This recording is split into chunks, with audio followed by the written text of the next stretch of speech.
are tax experts, tax stalwarts, and then tax legends. Today, we are sitting with one of the foremost tax legends, Mr. Bansi Mehta, to discuss with him some of the key tax proposals presented in the budget by Finance Minister Arun Jaitley. Sir, it's an honor to be interviewing you. Thanks so much for sparing your time. I'll start off with my recollection of the first public lecture that I attended of yours 11 years back when I was a reporter with CNBC, and I still remember that was the budget which was presented after the first UPA budget presented by Mr. Chidambaram, where FVD came in, where you applauded Mr. Chidambaram for being a good human being, a finance minister who usually meant good, but the proposals weren't. In this budget of Mr. Jaitley, I want you to give two takes. One, on the intent part, and two, on the tax proposals part. Do the tax proposals reflect his intent, and are you at least happy with the intent, Bansi bhai? Well, I think what I would like to say is that intent is something which can be individual in relation to a given proposal, and intent can also be general in relation to the overall proposal. Now, I guess that the overall finance bill is such that his intent seems to be up. And heart is in the right place. Right place. But I won't go to that extent that the heart is in the right place, because you see, he had to do a very, very complicated job after the setback in the last 2 years in the economy. So I guess he did his best, and I'm very, very happy that he has put in his best effort. But I think my point is that people expected much more out of this finance bill, much more in terms of opening up, because jobs will not be created unless business expands or new businesses are set up. And creating of jobs can be in a very negative way. Lord Keynes said that if you want to create jobs, you dig pits so that people will be required to fill them up. But that's not adding to any economic wealth. Sure. So similarly here, there are a couple of provisions where he'll create jobs, but jobs for only doing paperwork, not for producing wealth. So actual effect suffers from a lack of a coherent policy of what exactly does he want to achieve. Sir, can I ask you specifically, anything particular you were expecting in the FM speech or in the finance bill, a couple of provisions which you thought needed to come to spur the economy, to show that that direction in tax policy, but you were disappointed not to see? Yeah, I think two things which I had imagined would be something that the finance minister may consider. One is a tax credit based on jobs.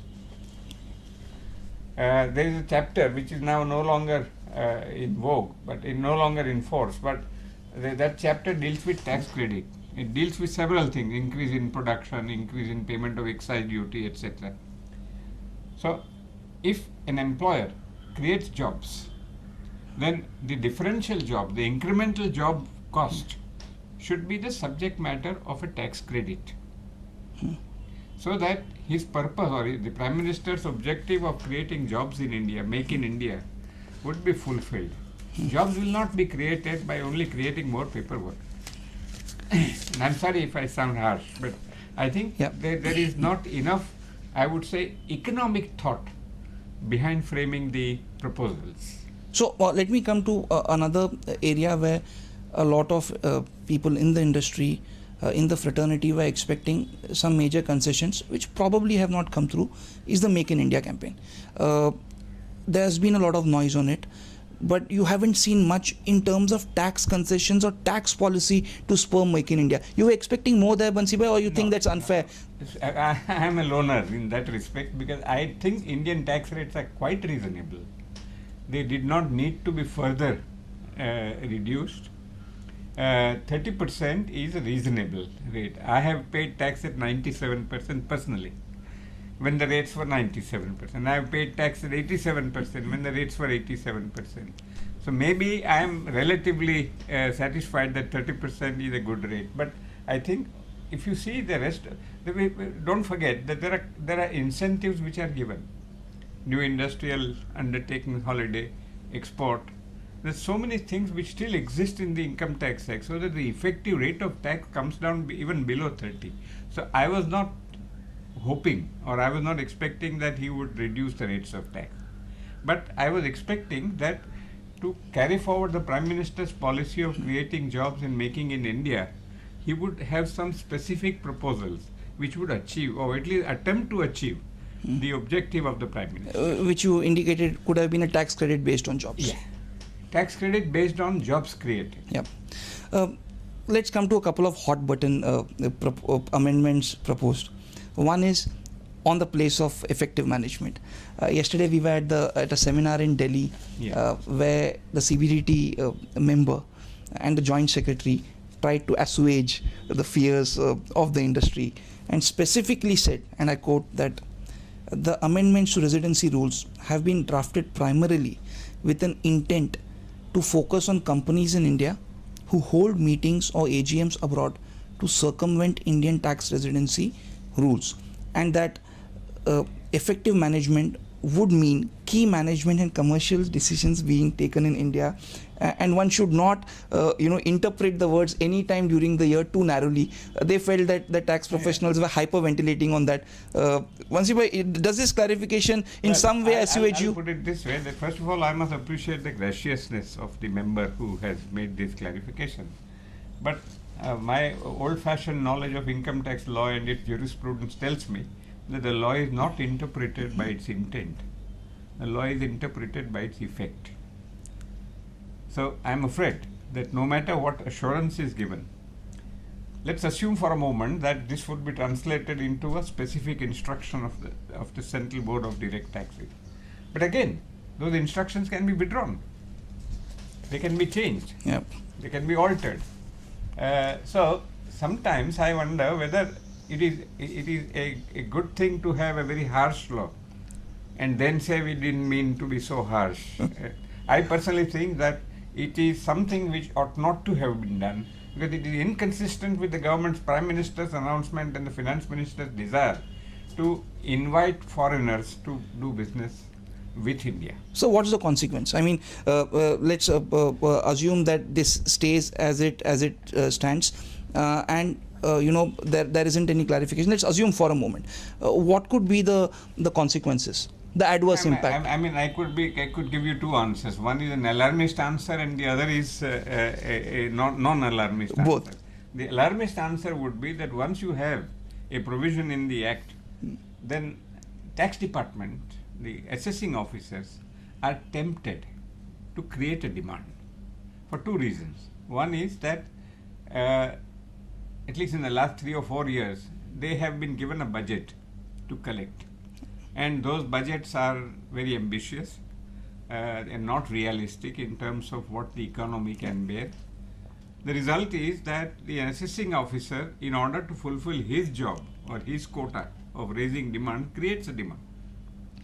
Now, after the demand is created, there is a second thing which is happening which disturbs me no end, and that is that demands are not allowed to be stayed, despite the fact that there would be an appeal. Yep. Pressure is exercised to make a payment, at least some part of the payment. And the third, which I guess is very, very disturbing, is that the appeals do not get decided. In other words, people carry with this, and now under our institute's accounting standard, when there is a contingent liability and there is a probability of outflow of resources, you have to make a provision. But sir, I think I should add what the CBDT member also later clarified one more line, that the CBDT would come out with guidelines in this regard for place of effective management. That would minimize the assessing officer's discretion. I think that's very comforting that they will issue guidelines. So they will issue circular which will explain what is the ambit of the amendment. But as I fear that those guidelines can be altered. But don't you think, sir, that playing the devil's advocate here, that these guidelines are, or this amendment is in line with international best practices, that we too need to move to what the other countries are doing? We are not the first to implement these guidelines. Maybe this may be a little more widely worded, but still we are doing something that other nations have already done. Yeah, but you see, in India at least, I checked with my office earlier, about a couple of days back, that in India, first of all, as you are perhaps aware, there is a case, there is a concept of business connection, Yeah. and there is a case of permanent permanent Establishment. Yeah. Now, permanent establishment is something which is defined by OECD and also the double tax treaties. Yeah. But business connection, which is the word used in section 9, is interpreted by the Supreme Court way back in R.D. Agarwal's case, saying that if you don't have the ability to conclude the contract, Yeah. if you don't have the ability to bind the parties, Yes. you are only rendering services, then that is not a business connection. Now, that's the law laid down by the Supreme Court. Yeah. Now, to ostensibly for the purpose of amending the business sphere, there are a whole lot of conditions which are imposed. And my feeling is, or my fear rather, my fear is that when you try to do something good, but do it with conditions, then chances are that somebody will interpret that some condition was not fulfilled. It is subjective. The more we get into the realm of subjectivity. Yeah, that's right. I have said in my earlier public addresses that I believe that the tax department is emulating Portia, the Merchant of Venice. Saying a pound of flesh is a pound of flesh, yeah. not a drop of blood. Yeah. So, you interpret the conditions in such a way that ultimately nothing is achieved. Yeah. So I'm a little worried about these three amendments. One is this place of effective. place of business connection. Yeah. Second is this 192 deduction. Yeah, we'll come to 182 in a bit. But indirect transfers, they have set a threshold of 50%. They seem to have gone by the Delhi High Court judgment in Kopal, which actually interpreted substantial assets to mean 50%. Are you satisfied with the threshold being set? There are some who say that the rules are quite, it's quite complicated, the formula, the way to calculate, and so on and so forth. But overall, do you think the clarification is welcome? But the fine print is disturbing. Yeah. I think I would say that the report of the committee, Shom committee, the Shom committee, has been implemented in this finance bill to a large extent. To a large extent. But my difficulty is that if you want people to come to India, we shouldn't compare ourselves with, let us say, France or Germany, etc. Sure. They don't look forward to foreign investment in their country. Yeah. We look forward to foreign investment in our country. Our case is more similar to Spain and Italy. So if you want foreign investment in India, it will come from overseas. And if that investment comes and there is a danger that there may be a tax demand, my worry is not so much about the amendment, what the law says, but the interpretation of it at the assessing level and at the first appellate stage. And I personally feel that while I agree, I can always say that if I have less of a headache, it's better than having a... But sir, what is the interpretational worry here for you? I mean, what do you think, how far you think the assessing officer could go? Is there something left for imagination, or is there a lot left for imagination in these amendments? No, I think there is this international taxation. The international taxation, for example, if there is a company out there in the US and some of the shares are transferred. Now, information supply which is required by the Indian unit or Indian company, Indian operation, how will they give information? I mean, all these theoretical or objective criteria are fine, but there is also an obligation to give the information. And that two reasons why I believe that I'm not very sure that this is an amendment in the right direction. One is that if we need foreign investment in India, I think we need to show that openness and that open-heartedness.